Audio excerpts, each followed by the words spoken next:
Bom dia a todos, então. Eu vou iniciar hoje, tá? Apresentar para vocês as soluções dos exercícios da lista 3. E depois o professor Wilton entra com o conteúdo da aula de hoje, um novo conteúdo, tá certo?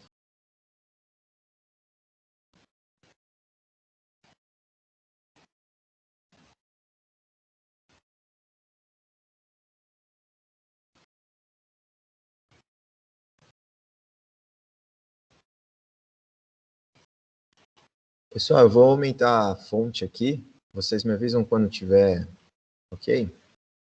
Tá bom? Ou mais? Aumenta mais um. Acho que pode estar.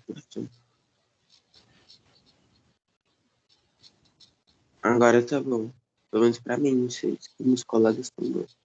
Tá bom, eu acho. Tá, joia, então. Bom, então vamos passar aqui rapidinho, né? Vou ler o enunciado de cada um antes, claro, né? E aí eu vou mostrar aqui no Portugal Studio. O primeiro era para efetuar a leitura do número total de eleitores de um município, tá certo? O número total de votos brancos, nulos e válidos. E a partir desses valores, calcular e exibir o percentual de votos brancos, nulos e válidos, tá certo? Então você começa perguntando aqui para o usuário, informe o total de eleitores, faz um leia e guarda nessa variável tot eleitor aqui, que foi criada, do tipo real. Pede para o usuário informar o número de votos válidos, guarda nessa variável VV, votos válidos, certo? Os votos brancos você guarda nessa VB. E os nulos nessa VN, certo? Todas do tipo real foram criadas aqui, por conta do cálculo que vai ser feito na sequência aqui, né? Porque se pede para se calcular e exibir o percentual de cada tipo de voto aí, né? Então, para exibir o percentual, pessoal, criou-se aqui outras 3 variáveis, tá? Percentual de votos brancos, percentual de votos nulos, percentual de votos válidos. E aí se dividiu, né? Cada tipo de voto aqui pelo total de eleitores, né? Coloca-se essa expressão entre parênteses para ser feita primeiro aqui. E depois multiplica-se por 100. Né? Por quê? Porque aí na hora de mostrar, já da forma correta, o percentual de votos válidos você coloca esse valor, né? Por exemplo, no PVV que você calculou anteriormente aqui, e depois coloca um símbolo, né, de porcentagem na tela aqui. E aí a solução fica correta, tá certo? Alguma dúvida nesse? Não? Então vou passar para o próximo.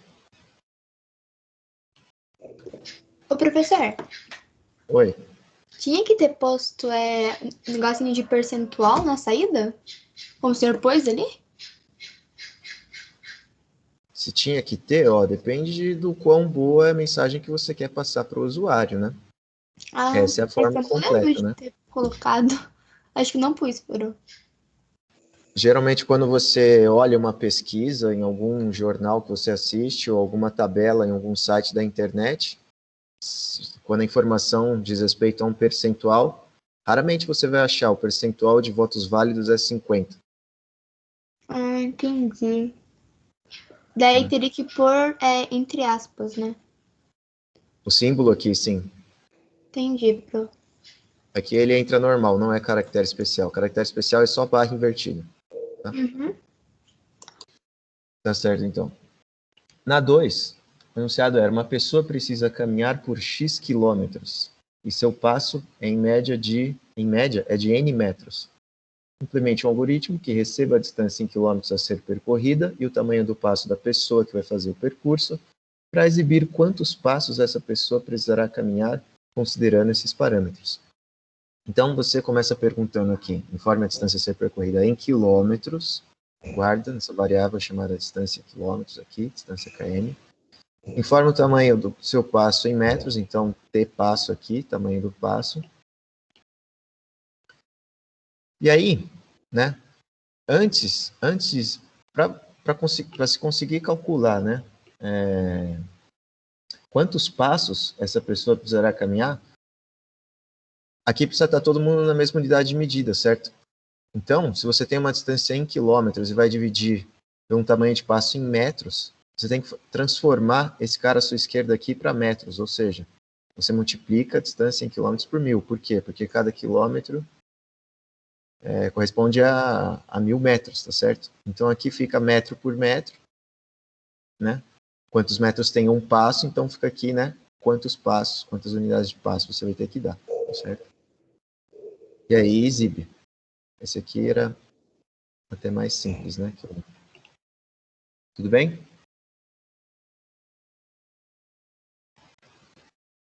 O 3 era mais simples ainda, né? Cria um programa que receba uma distância em metros e exiba o valor convertido em quilômetros e também em centímetros. Então é a mesma sublógica lá do anterior.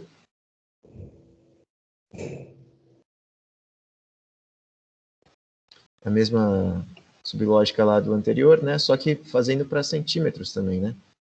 Então você recolhe a distância em metros aqui, cria variável centímetro e quilômetro também. A centímetro você multiplica o metro por 100, a quilômetro você divide por 1000, tá certo? E depois exibe. Simples assim. Tá bom? Se fosse milímetros aqui, né? Milimetros, aí divide por 1000, que é mili, né? Para toda unidade de medida funciona assim. Na 4, leia 4 valores inteiros, A, B, C e D. A seguir, calcule e mostre a diferença do produto de A e B pelo produto de C e D, segundo a fórmula, essa fórmula aqui, né? Essa fórmula aqui que está aqui no código aqui, a mesma do enunciado, tá certo?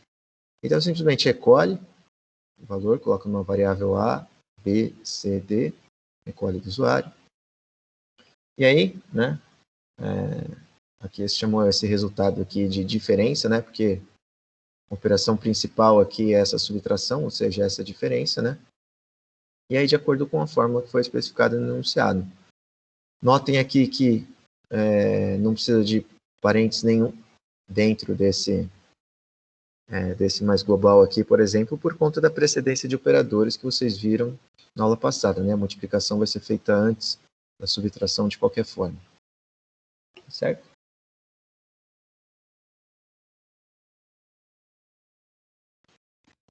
E a 5. Faça um algoritmo que leia o nome de um vendedor, o seu salário fixo e o total de vendas efetuadas por ele no mês, só que esse total é em dinheiro. Tá? Quanto em dinheiro, né, que rendeu as vendas que ele fez. E aí, sabendo que esse vendedor ganha 15% de comissão sobre suas vendas efetuadas, informar o total a receber no final do mês. Então, você tem que ler o nome do vendedor para depois exibir, né, com parte do resultado, o nome dele. E aí, entra aqui o novo tipo de variável que vocês viram na aula passada, que é o tipo cadeia de caracteres, tá certo? Você cria aqui um cadeia nome, tá bom? E que mais, né? Então, aqui você pede o nome, armazena. Que mais? Você tem que, de acordo com o enunciado aqui, você tem que ler o salário fixo dele, né? Então você pede aqui, coloca nessa salário fixo.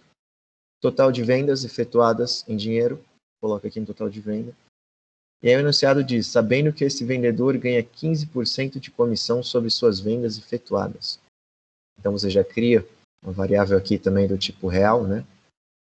Salário fixo, total venda, tudo do tipo real. Você cria uma variável comissão aqui e já calcula essa comissão. Ou seja, se é 15% de comissão sobre total de vendas efetuadas, então, né, conforme vocês já treinaram numa outra lista, para calcular percentual, por exemplo, você pode fazer vezes 0,15 aqui, né? 0,15 é 15 dividido por 100, ou seja, 15%, né? Então, comissão recebe total venda vezes 0,15, certo?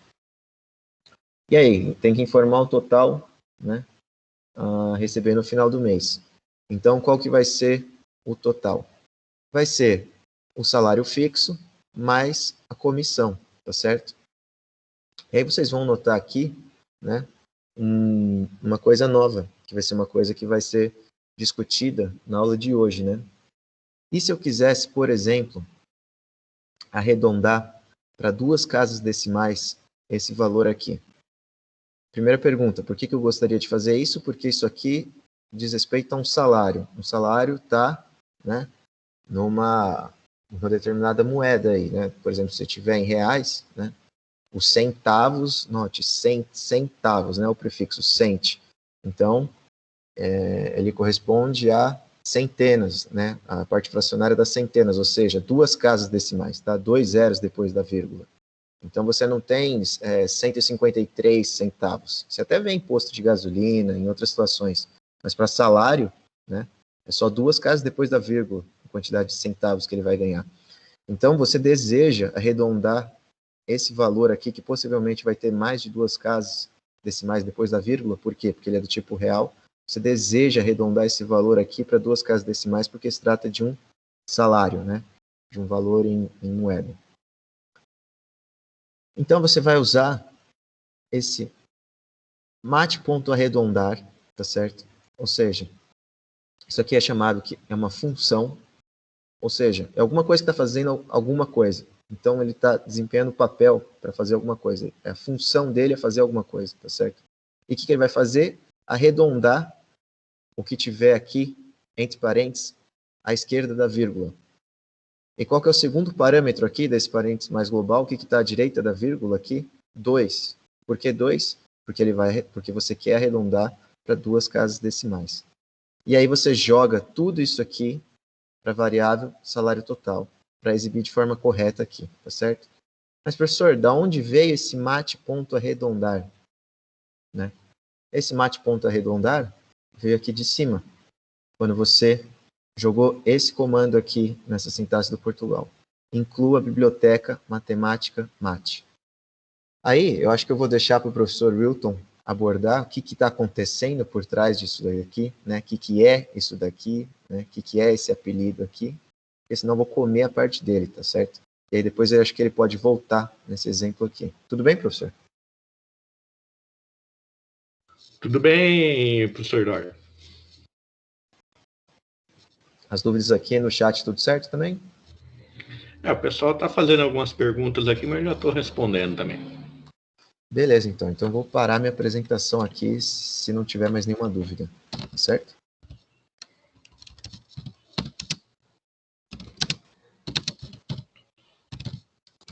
Ô, prof, uma pergunta. Quando eu vou fazer o meu processamento no algoritmo, geralmente eu coloco, tipo, não, por exemplo, tipo, comissão, tal. Eu coloco já direto o valor. Será que teria problema? O problema disso é que se você se acostumar a fazer assim, colocar direto no comando escreva o cálculo, ou seja, você está colocando o processamento na saída. É isso que eu entendi que você está fazendo? Não, é tipo assim, sabe na fórmula que você faz? No lugar de colocar, sei lá, salário, comissão, tal, eu já coloco um valor já. Esse ponto, sabe? Daí Ou depois. seja, você não cria essa variável comissão, é isso? Então, tipo, aqui, ó, no lugar de total de venda, eu vou lá colocar, sei lá, 1.000 vezes 0,15. Daí, na hora que eu for coisar o negócio, tipo, dar o play, eu já colocaria o mesmo valor. Não entendi a dúvida. Então, por exemplo, tem aqui, né, tipo, total de venda. Aqui, ó, total de venda vezes 0,15, né? Na fórmula que o senhor fez, o senhor colocou o total de venda, certo? Sim. E Sim. quando eu vou fazer, uma coisa que eu fiz, eu coloquei 1.000. Tipo, no meu problema, eu interpretando, por exemplo, seria esse o valor da venda. Tipo, sabe? Você fez isso aqui. Você fez isso aqui. Você inicializou com 1.000, é isso que você fez? Não, eu fiz normal, só na forma que eu pus 1.000. Tipo, Não. Não. Não. Aqui, informe o total de vendas. O seu usuário vai te informar qual que é o total de vendas, não é você? Sim, então, acho que eu fiz errado isso. Eu tenho que parar de fazer isso. Por enquanto deu certo, mas eu tenho que parar de fazer isso. Não, não deu certo. É o seu usuário que informa o total de vendas. Você não sabe qual que é esse valor até o momento da execução. Só no momento da execução, quando o usuário entrar com o valor que ele quiser aqui, é que essa variável vai ser preenchida com algum valor. Não vai ser no código o preenchimento desse valor. Então, eu vou ter que coisar para de fazer isso. Nos slides, né, como sempre, tem todos esses códigos aqui, tá certo? Aí qualquer dúvida vocês podem perguntar depois também, tá bom? É o da aula de hoje mesmo, que já está lá no Moodle. A primeira parte dele vem todos aqui, ó, essas soluções que eu mostrei. Eu mostrei no estúdio porque fica coloridinho e tal, né? Fica mais fácil de ver. Tá bom? Ok, Tudo prof. certo? Tá bom, então. Viu, Então, Rubens? passo a palavra aí. Viu, Rubens? Se você quiser, qualquer coisa amanhã, marca um horário que eu estou em plantão de dúvidas amanhã. Daí eu dou uma olhada no que você fez nos seus exercícios para a gente debater o que está acontecendo, certo? Tá, prof. Então, vamos lá. Vou compartilhar minha tela.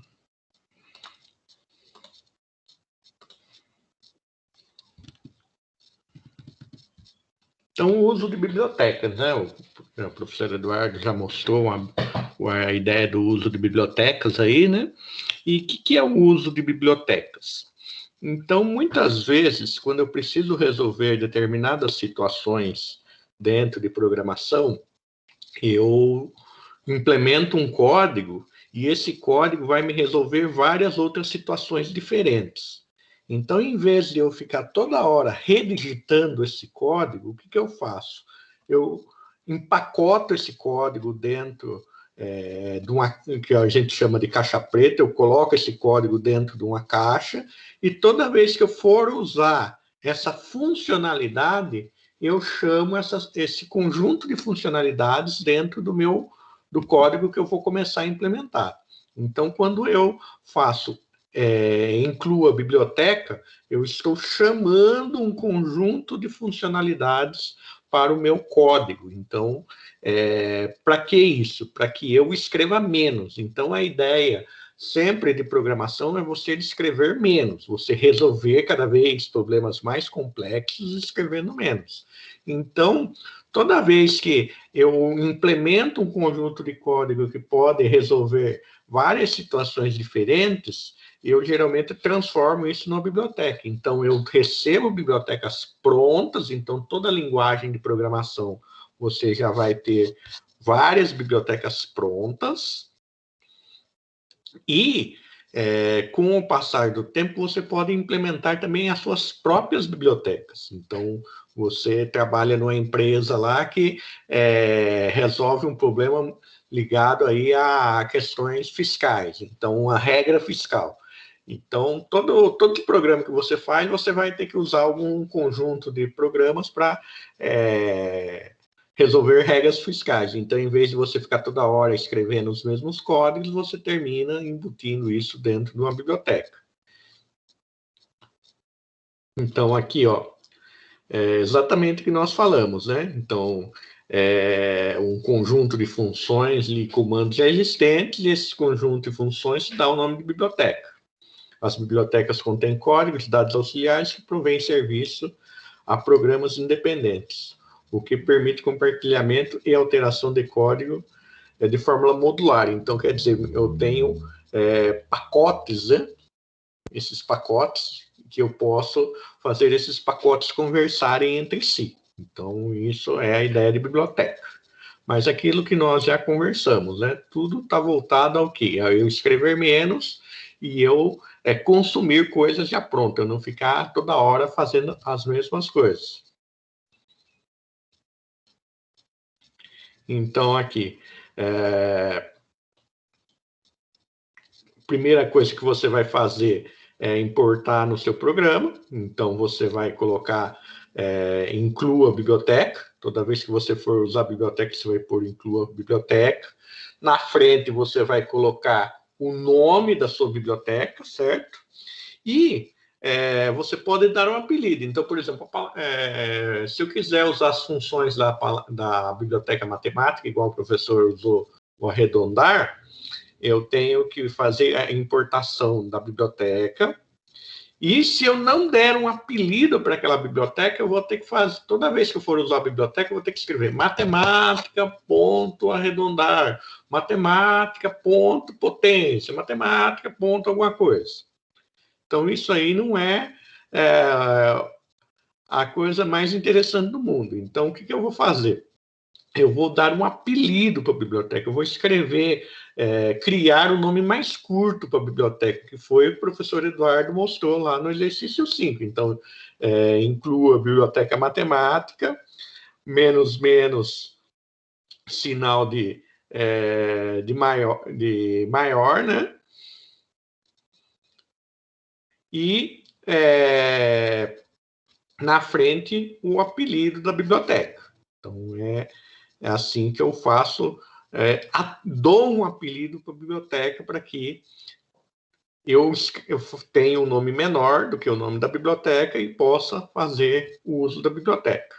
Então, o que eu posso? Quais são as bibliotecas que existem no Portugal Studio? Então, no Portugal Studio tem bibliotecas que me ajudam a manipular arquivos. Então, é possível, dentro do Portugal Studio, eu ter um arquivo lá do bloco de notas, por exemplo, um TXT, tem um arquivo do Excel, é possível eu carregar os dados desse arquivo dentro de uma variável. É possível também eu manipular gráficos dentro do Portugal Studio. A biblioteca matemática, que vocês já viram um exemplo lá no exercício, na correção do exercício, né? Então, por exemplo, a potência e raiz também existem bibliotecas dentro do Portugal Studio para fazer as operações de potência e raiz. Biblioteca para manipular os eventos do mouse, sons, teclado, texto, tipos e a biblioteca útil que tem vários recursos aí de hardwares para nós utilizarmos. Então, vejam aqui, para eu usar a biblioteca, né? Então, ó, se eu ponho o nome da biblioteca e não atribuo um apelido à biblioteca, toda vez que eu for usar a biblioteca, eu tenho que pôr exatamente o nome da biblioteca, ponto, a função. Então, a biblioteca é um pacote todo.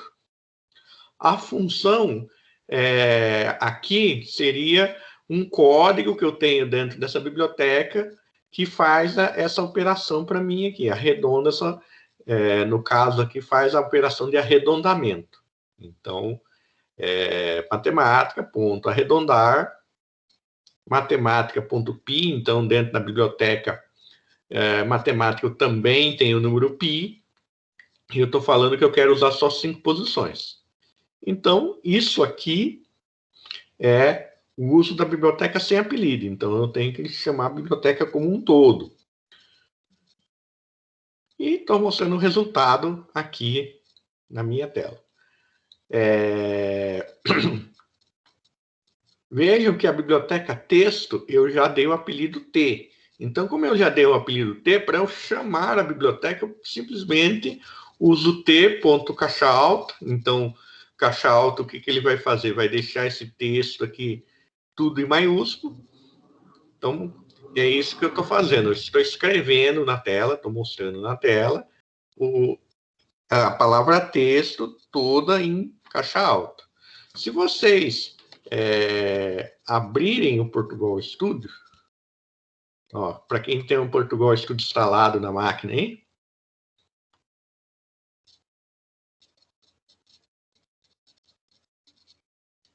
vamos lá, tá pensando na vida aqui para abrir.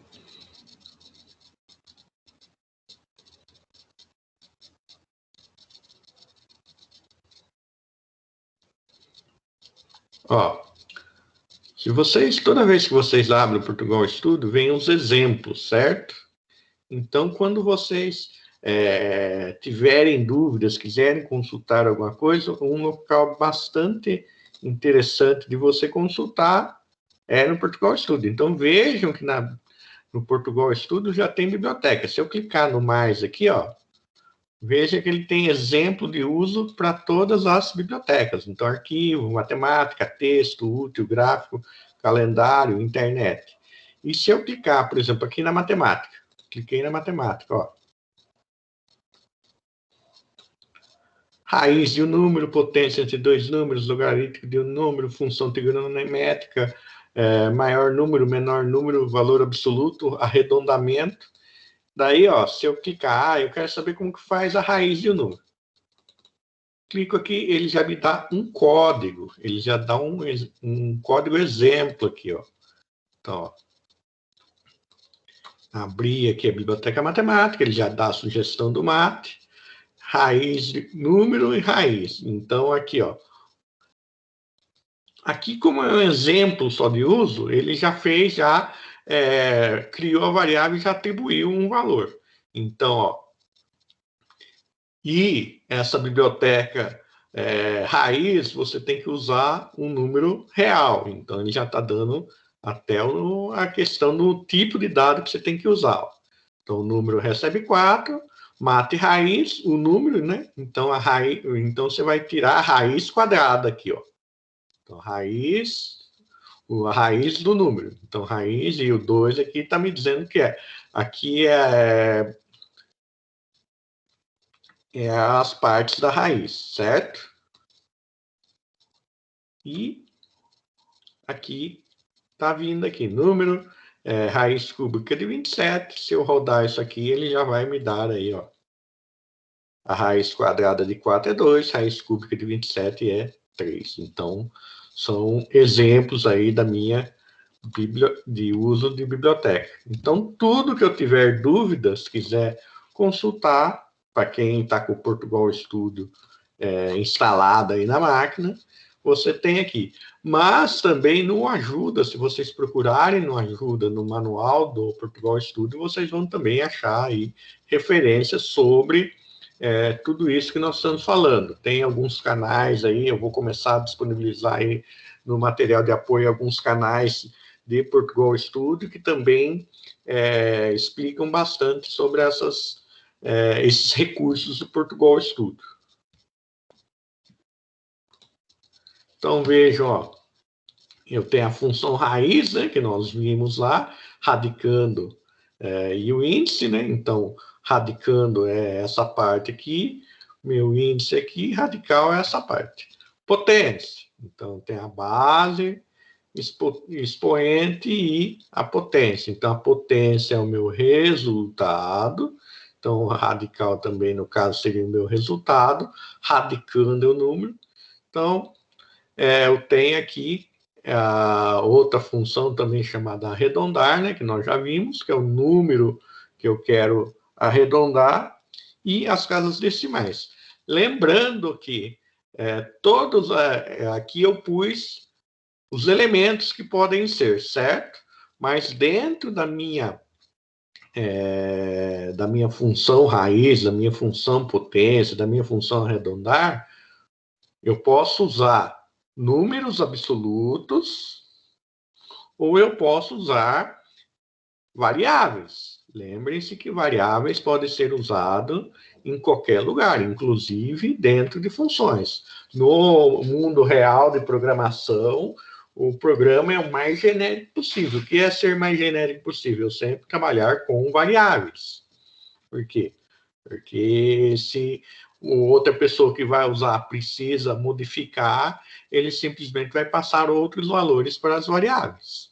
Então, por isso, é uma boa prática você usar o máximo de variáveis dentro do seu programa, evitar valores fixos. Então, vamos lá. Agora nós vamos aí por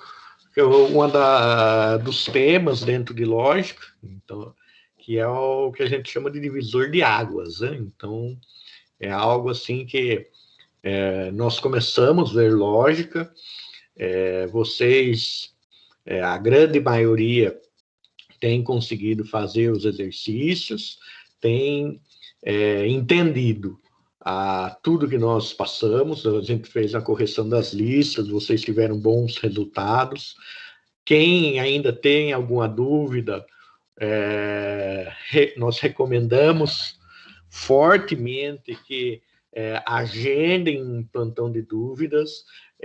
Nós colocamos uma lista de reforço lá, então, para quem ficou com nota baixa na lista 3, nós colocamos uma lista de reforço lá para que, além de substituir a nota da LICEA-3, consiga treinar e entender o conceito de entrada e processamento de saída, que é um conceito que vai acompanhar, enquanto você estiver trabalhando com lógica de programação, o conceito de entrada e processamento de saída vai te acompanhar sempre. Dentro do nosso instante de processamento, nós temos muitas vezes que analisar dados. Então, com base nisso, vamos pensar, a nossa vida é um caminho reto e fechado o tempo todo? Nós seguimos sempre numa reta? Sim ou não, pessoal? Acho que não, Pro. Não, né? Não. Toda hora nós temos que escolher, né? Toda hora eu tenho que escolher se eu faço uma coisa, se eu faço outra, se eu vou para a direita, se eu vou para a esquerda. Toda hora eu tenho que fazer análises. Dado um conjunto de informações, eu tenho que fazer uma análise do que eu vou fazer na minha vida. Isso é o mais normal que acontece na nossa vida, certo? Então, como programação e a lógica de programação existe para resolver problemas da nossa vida, então uma estrutura que é bastante necessária dentro de programação é uma estrutura que nos ajude, dado um conjunto de dados, a analisar o que eu vou fazer com esse conjunto de dados.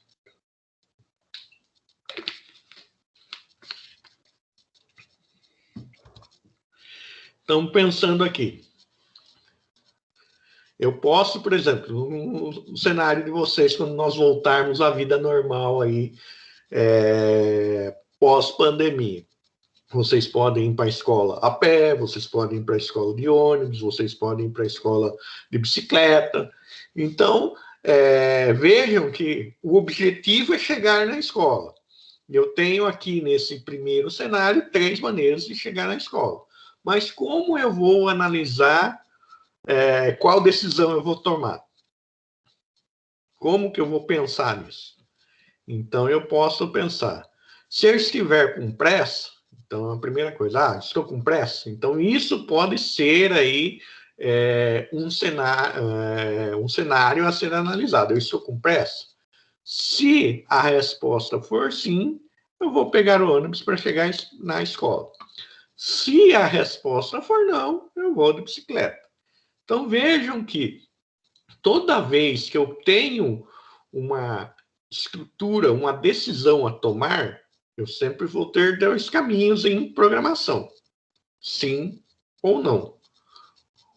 O que pode acontecer? Que, baseado no caminho que eu tomar, na decisão que eu tomar, eu possa ter que tomar outras decisões aqui do lado sim, eu posso tomar outras decisões do lado não. Então, vão existir outras perguntas aqui para eu também responder. Mas sempre, quando eu estiver falando em lógica de programação, eu sempre vou ter uma pergunta que só vai ter 2 respostas. Sim ou não. Esta pergunta não vai ser exatamente como nós escrevemos aqui. O símbolo que se usa para uma condição dentro de uma outra representação de lógica que nós vamos ver hoje, chamado fluxograma, o símbolo que se utiliza é esse mesmo. Mas, muitas vezes, aqui, a nossa condição vai ser expressa de uma maneira mais matemática.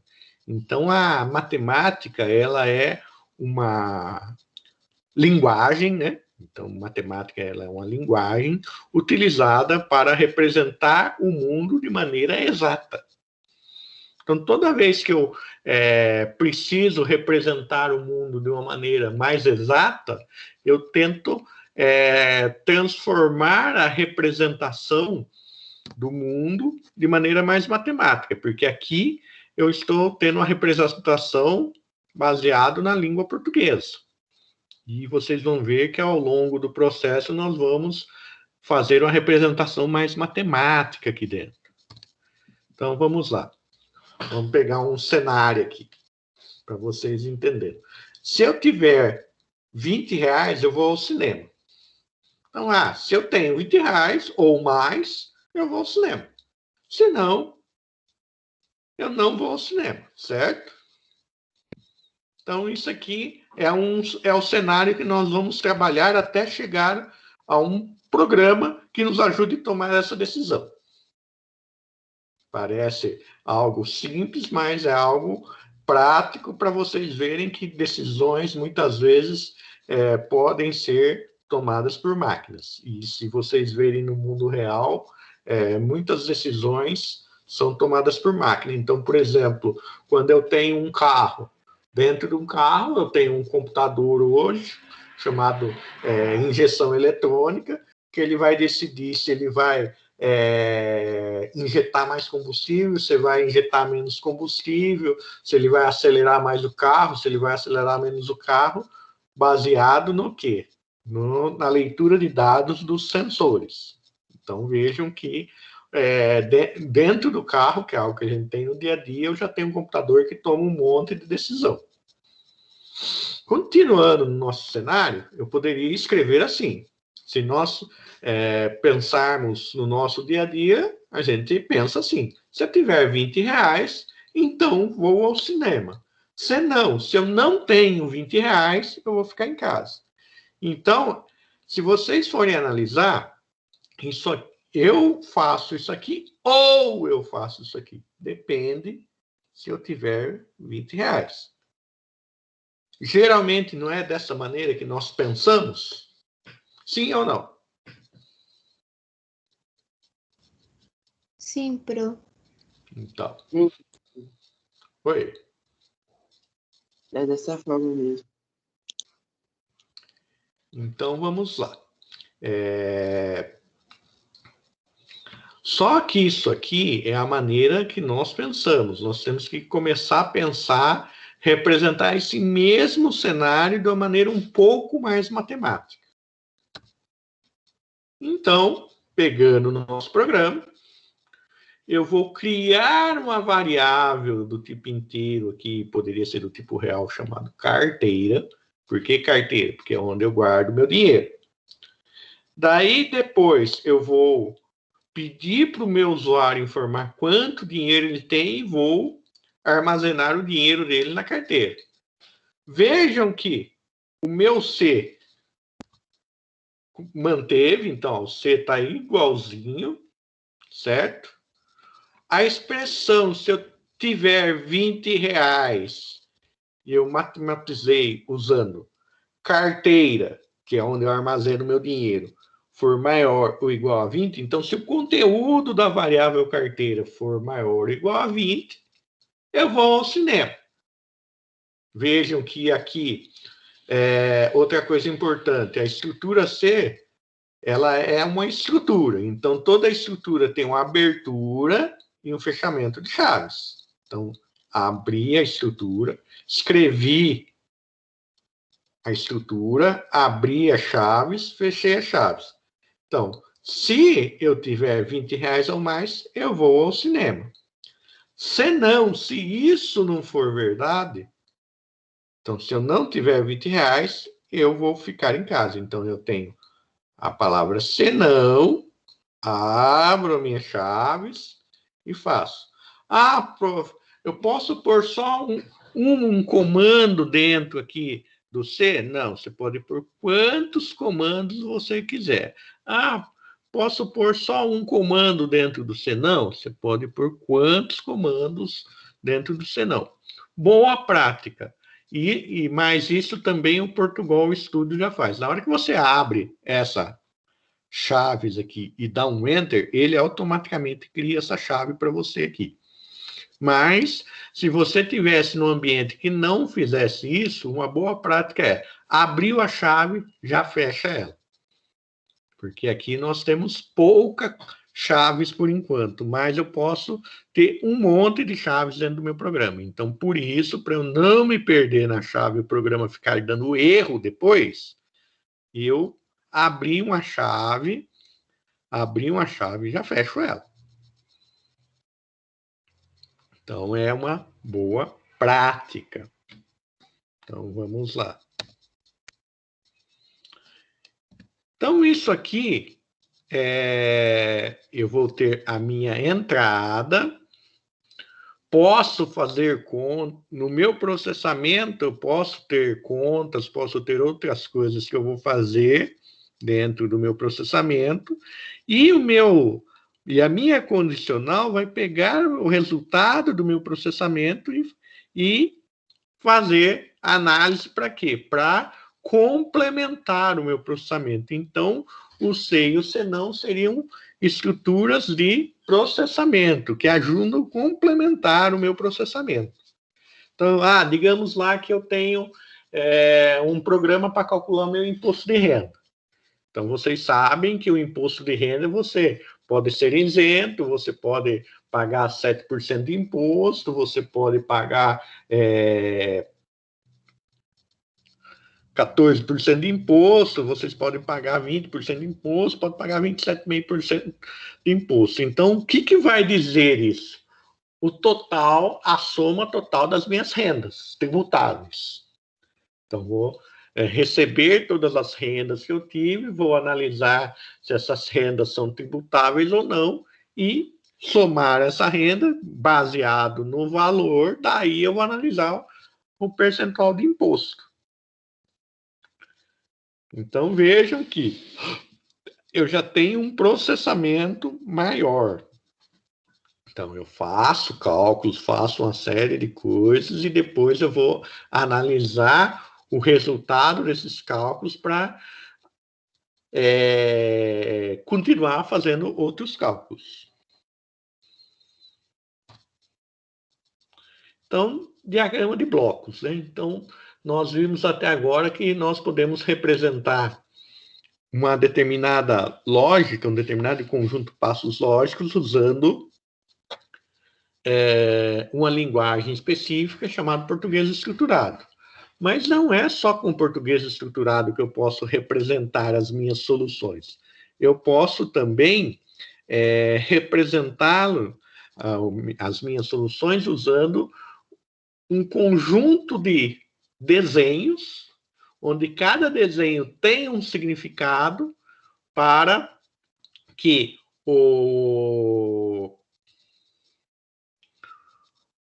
meu usuário entenda o processo. Então, o fluxograma, ele não é algo que surgiu na computação. Computação, nós somos uma área, a computação, né, que se aproveitou de muito conhecimento já existente para resolver problemas nossos. Então, se você for pesquisar um pouco sobre fluxograma, você vai descobrir que o fluxograma é uma representação que foi criada pelo pessoal da administração para representar processo administrativo, processo produtivo, qualquer processo. Então, dentro da empresa, qualquer processo que exista dentro da empresa, a maneira de representar aquele processo é usando o fluxograma. Então, é algo que o pessoal da administração conhece bastante. Então, muitas vezes, quando nós precisarmos fazer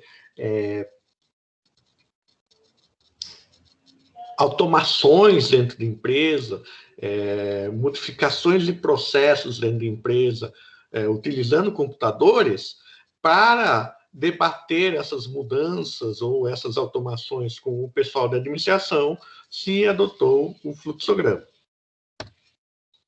Então, vejam que eu tenho aqui um símbolo que vai, como o algoritmo é um conjunto finito de passos que tem um início e um fim, eu tenho que representar isso dentro do meu fluxograma. Quando eu tenho que fazer uma entrada via teclado, eu também represento. Então, eu vou usar essa figura aqui. Geralmente, dentro dessa figura, eu vou escrever o nome da minha variável. Aqui eu tenho a saída de dados do impressor. Isso aqui é muito difícil de nós usarmos, mas existe esse símbolo aqui porque, em alguns casos, seria necessário saída de dados da impressora. Saída de dados no monitor. Então, isso aqui nós utilizamos mais. Processamento. Então, quando eu tenho que fazer, calcular 2 números. A decisão. Então, quando eu tenho que fazer... o código é maior que 1000, carteira é maior ou igual a 20. A seta do fluxo de dados, certo? Então, para indicar que eu estou... qual é a direção de execução do meu conjunto de blocos. Quando eu quero fazer uma conexão entre blocos, né? E aqui, essa preparação, na verdade, ele é um bloco onde eu posso representar uma estrutura de repetição controlada numericamente, que é um tema que nós vamos ver lá no segundo bimestre. Então, quando nós começarmos a fazer em estruturas de repetição, uma delas pode ser representada dessa maneira. E toda estrutura de repetição demanda de um entendimento bastante profundo do que é condicional, porque as estruturas de repetição, controle das estruturas de repetição vão ser baseadas em condições, em cenários condicionais. Então, por isso, a gente vai ficar mais tempo, vai trabalhar bastante com vocês a questão de condicional, porque condicional é algo que vai ser a base de tudo que nós vamos ver daqui para frente. Aqui, dentro do Flowgoritms, vejam que eu tenho um conjunto. Flowgoritms é um programa. Depois nós colocamos um link aí para vocês baixarem, instalarem na máquina de vocês. Existe um software online, uma maneira online de fazer fluxograma? Existe. Mas o Flowgoritms, o que eu acho muito legal do Flowgoritms é isso aqui, ó. Deixa eu abrir o Flowgoritms aqui. Vamos abrir, vamos aumentar. Então, vem aqui. Cliquei na seta aqui, ó. Vou fazer a minha declaração de variáveis. Então, vou declarar minha variável carteira. Declarei a minha variável carteira. Vou deixar ela como um tipo inteiro.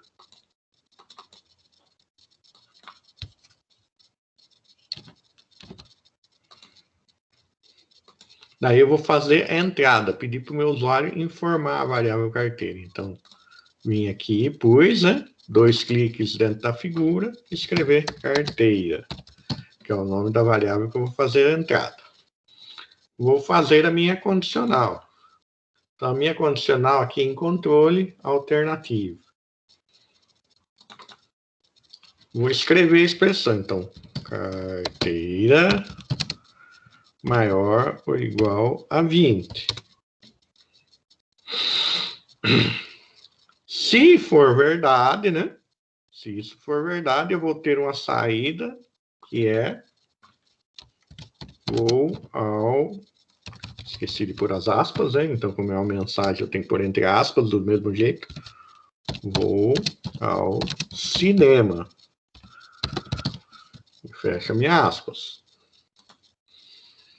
Se não, se for falso, se é o meu se não, então eu vou pôr a minha saída também. Então, o meu lado falso é o meu lado se não. Então, se não, vou ficar em casa. Fechei.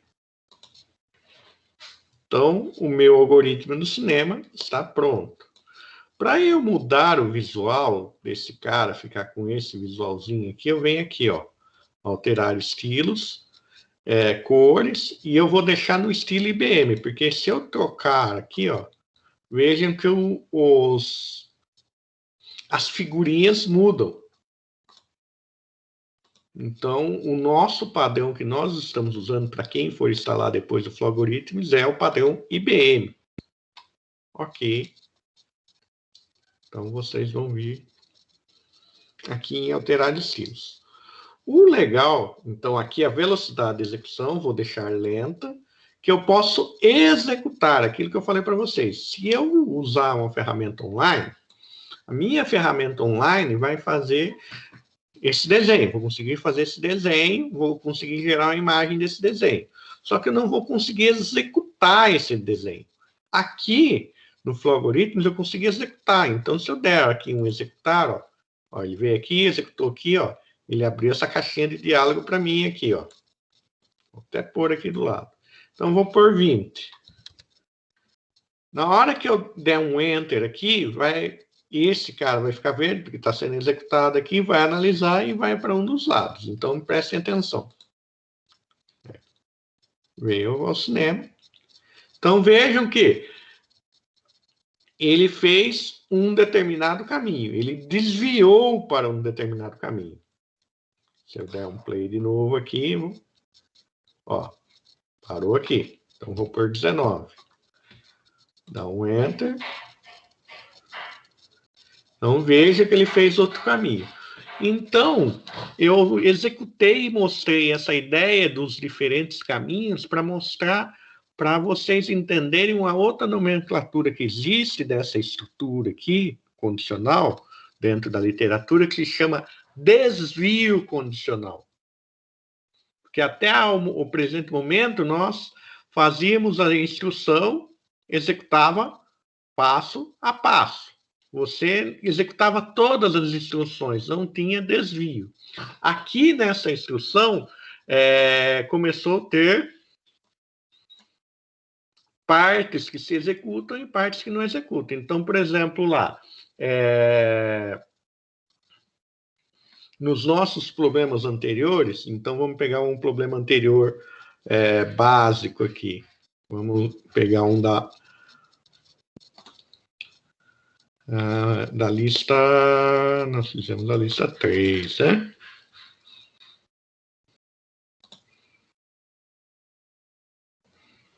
Então, vamos pegar, ó, ler 4 valores, em seguida mostrar a diferença entre esse produto. Pegar esse problema para representar, para vocês verem como vai ser a diferença na execução. Então, vocês viram que aqui, baseado na minha condição, eu vou num lado, eu vou no outro. Se eu pegar um problema sem condicional, então vamos aqui. Definição, vou declarar as minhas variáveis, né? Então, vamos pôr, a variável vai ser do tipo real, A, B, B, C, D. Eu tenho que fazer as entradas dessas variáveis. Então, fazer as entradas, né? Entrada, 2 cliques A. Entrada de B.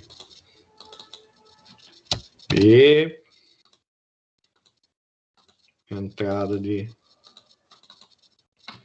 C. Entrada de D.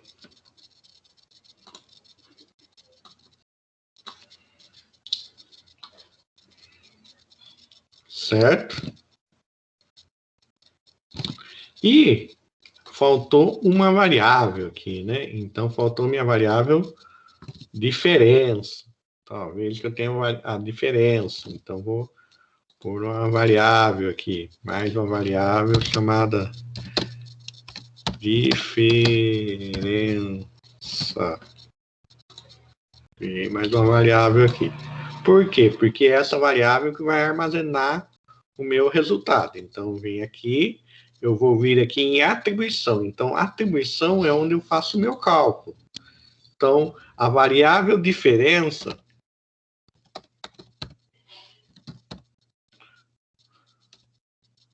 vai receber o cálculo, que vai ser o quê?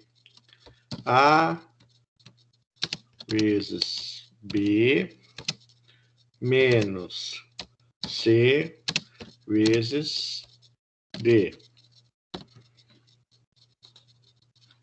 E a minha mensagem, a minha saída, né? Então, a minha saída vai ser... Vamos ver o exercício, ó. diferença, né? Então, abro aspas. É tudo em maiúsculo, igual está no exercício. Diferença igual, né? Então, igual, dou uns espaços. Aqui no Portugal Studio, quando eu vou juntar, vou concatenar um valor literal com o conteúdo de uma variável,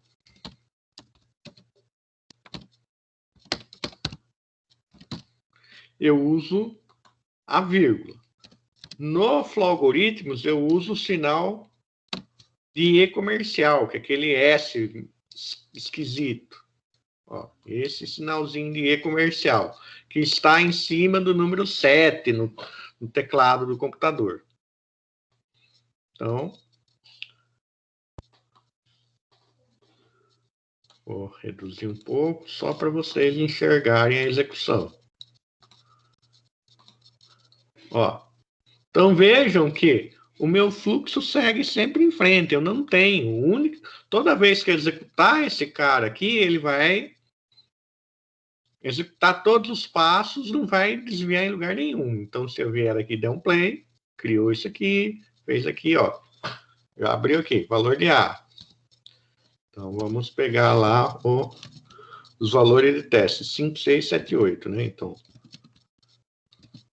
5, 6, 7, 8. Fez o cálculo. Diferença menos 26. Então, com esses valores, eu sei que deu certo. Exatamente o que estava previsto aqui, saída prevista, deu certo. Que é o que nós poderíamos também fazer o teste de mesa. Então, vejam que quando eu nem tenho estrutura condicional, a minha execução, meu fluxo de execução vai ser sempre o mesmo. Quando eu tenho uma estrutura condicional, não necessariamente meu fluxo vai ser o mesmo. Então, vai ter desvios. Por isso que pode se chamar desvio condicional. Então, aqui, usando simplesmente os desenhos, né? Então, desenhei, só fiz o desenho. Usando Flowalgoritmos, aqui eu fiz uma atribuição. Então, não pedi para o usuário entrar, simplesmente já fiz a atribuição direto, fiz a verificação e se, como aqui foi atribuído o valor de 20, sempre vai dar verdadeiro, então sempre o meu programa vai vir neste sentido. Então a execução dele vai começar aqui, vai fazer isso aqui, vai fazer essa instrução, analisa, como aqui já coloquei 20 na carteira, que sempre vai ser verdadeiro, ele vai seguir esse caminho. Então, quer dizer, ele não pegou esse caminho do falso aqui. Esse caminho do falso é o meu caminho do senão. Então, esse caminho. Então, vejam que o meu senão, então, se a condição aqui for verdadeira, eu executo essa instrução.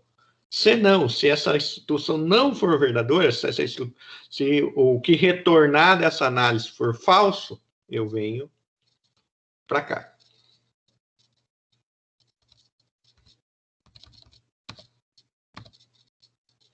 Então, aqui eu tenho um fluxograma de um processo. Então, só para mostrar para vocês, deixa eu abrir um arquivo novo aqui. Então, vamos lá.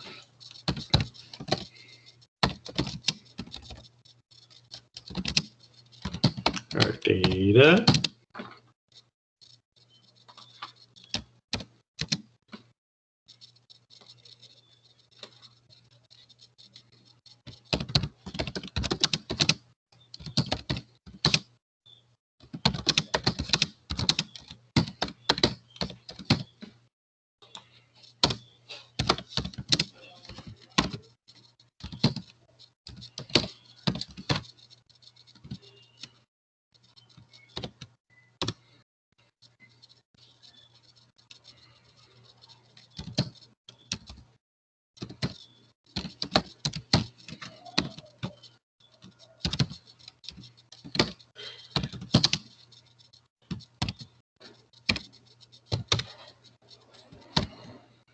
Ah, professor, você fez escrever uma condicional dentro do escreva. Ó, isso aqui, ó, carteira maior ou igual a 20, não é a condicional que nós escrevemos aqui? Carteira maior ou igual a 20? Então, eu fiz isso para mostrar que esta expressão aqui, essa expressão matemática, essa expressão lógica matemática, ela só retorna 2 valores. Só para vocês terem isso muito firme na cabeça de vocês. Então, informa quanto tem na carteira. Vou por 20. Ele me retornou verdadeiro. Então, 20 é maior ou igual a 20? Verdadeiro. Vamos rodar outra coisa. Vou por 19 agora. Pus 19. Então, o conteúdo da variável carteira é maior ou igual a 20? Não. O conteúdo da variável carteira é 19. Então, quer dizer que o que retornou para mim, falso. Então, eu tenho que entender sempre que uma expressão, ela sempre vai retornar o quê? 2 valores, verdadeiro ou falso. Então, se nós olharmos na nossa apresentação, olharmos no fluxograma, sim, seria verdadeiro ou não. Poderia pôr aqui, em vez de sim ou não, verdadeiro ou falso. Que é o que acontece no Flow-Algoritmos. Verdade, falso. Então, toda vez que eu tenho uma expressão lógica desse tipo aqui, eu só vou ter 2 possibilidades de retorno. Ou isso é verdadeiro, ou isso é falso. Então, se é verdadeiro, eu vou seguir por este caminho. Se é falso, eu vou seguir por esse caminho. Pensando aqui, se verdadeiro, vou fazer isso aqui. Se não verdadeiro, eu vou fazer isto aqui. Ou um conjunto de instruções. Posso fazer mais coisas aqui dentro. Certo? Ah, professor, eu posso pôr até outra condicional dentro de uma condicional? Pode. Mas nós vamos ver isso nos próximos exercícios. Nós queremos que vocês consigam trabalhar bem aqui com as condicionais, para depois nós começarmos a trabalhar com condicional dentro do condicional, e assim por diante. Professor, eu posso fazer dentro do senão uma outra condicional? Posso. Então, daí eu faria um senão se, poria um se aqui na frente e escreveria a minha condicional. Tudo isso eu posso fazer, mas nós vamos trabalhando com vocês isso devagar ao longo do tempo. Ah, professor, eu posso fazer um se sem senão? Pode. Eu posso fazer um se sem senão. Só que daí o que acontece? Eu vou fazer algo só se a minha condição for verdadeira. Se a minha condição não for verdadeira, eu não faço nada. Tudo depende do cenário que eu vou analisar. Então, por isso que nós falamos para vocês. É uma das partes, assim, vitais de lógica de programação, entender condicional, e é uma das partes também que você tem que está muito claro para você o que você vai fazer na hora de resolver o seu problema. Então, por isso, nós optamos, e eu e o professor Eduardo, a gente conversou bastante na semana passada sobre pôr ou não essa aula de hoje, mas por quê? Porque nós temos quase a certeza que nós vamos reprisar essa aula na semana que vem. Vocês vão começar a fazer os exercícios, o pessoal vai ver o vídeo, vai começar a fazer o exercício, vão surgir aí as dúvidas, né? E nós vamos terminar reprisando praticamente essa aula na semana que vem. Então, por isso, a gente terminou optando por fazer essa aula hoje. Então, nós vimos tudo isso aqui e já colocamos aqui. Colocamos lá também no Moodle uma lista de exercício para vocês, né? Então, aqui nós temos a lista 4, 5 exercícios, certo? Como vocês já viram teste de mesa, e agora nós vamos ter, assim, a nossa entrega de lista vai ser o quê? Você pôr o português estruturado, né? Escrever o português estruturado, o fluxograma e o teste de mesa. Então, por isso que nós pusemos para subir um arquivo, porque o que vocês vão fazer? Vocês vão fazer o português estruturado, colar no Word, fazer o fluxograma e colar a imagem do fluxograma no Word e fazer o teste de mesa daquele problema, tudo dentro do Word, gera um PDF do Word e sobe aqui para nós. Então, aqui vai ser sempre mandar arquivo. Nossas listas, a partir de agora, vão ser enviar arquivos. Então, você vai enviar um arquivo com as suas respostas. Então, deixa eu dar uma olhada aqui. 2020, ver se eu tenho um exemplo aqui. Aulas remotas, entrega.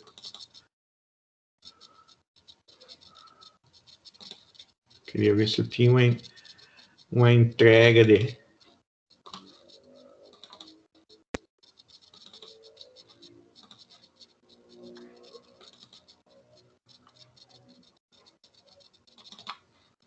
Ó, então, vocês vão fazer, ó, vocês têm o código, o teste de mesa, e embaixo vão ter o fluxograma aí também para mostrar para a gente. Certo? Então, a ideia é que cada exercício que vocês façam, vocês vão subir um arquivo com o português estruturado, feito no Portugal Studio, o desenho do fluxograma e o teste de mesa, certo? Pessoal, dúvidas?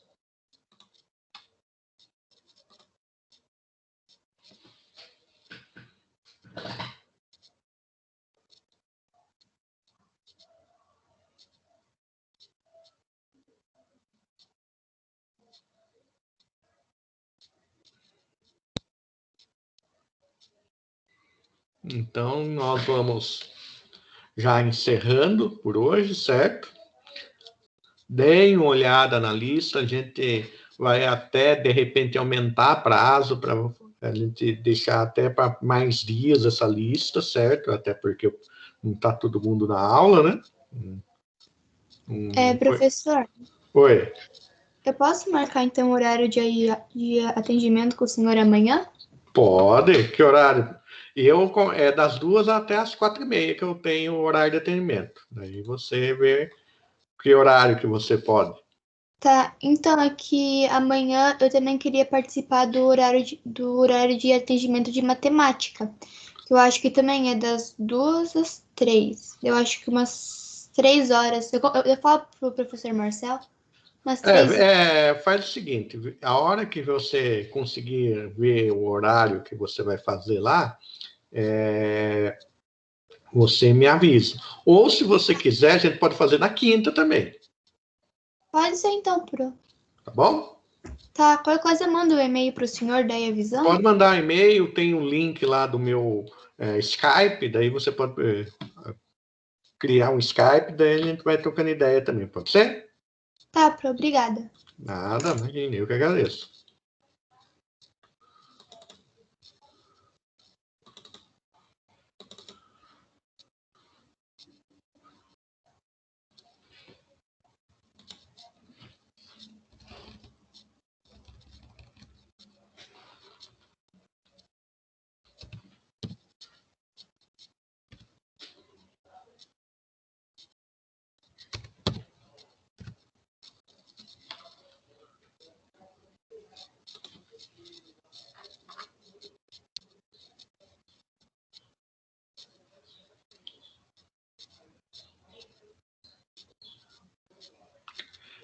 Bruna, vai sim, já está até disponível no Moodle lá. E nós vamos até ampliar o prazo depois dessa lista aí. Na próxima aula, a gente faz a reprise também dessa aula, então avisa o pessoal para dar uma olhada, né? A gente já está gravando a aula, e a gente vai fazer a reprise da aula, e na aula que vem nós vamos fazer essa reprise também aí. A gente quis já começar a falar com vocês de condicional justamente pelo que a gente já explicou, como é um conteúdo que vai nos acompanhar bastante, a gente vai trabalhar bastante com vocês em cima desse conceito. Mais alguma dúvida, pessoal?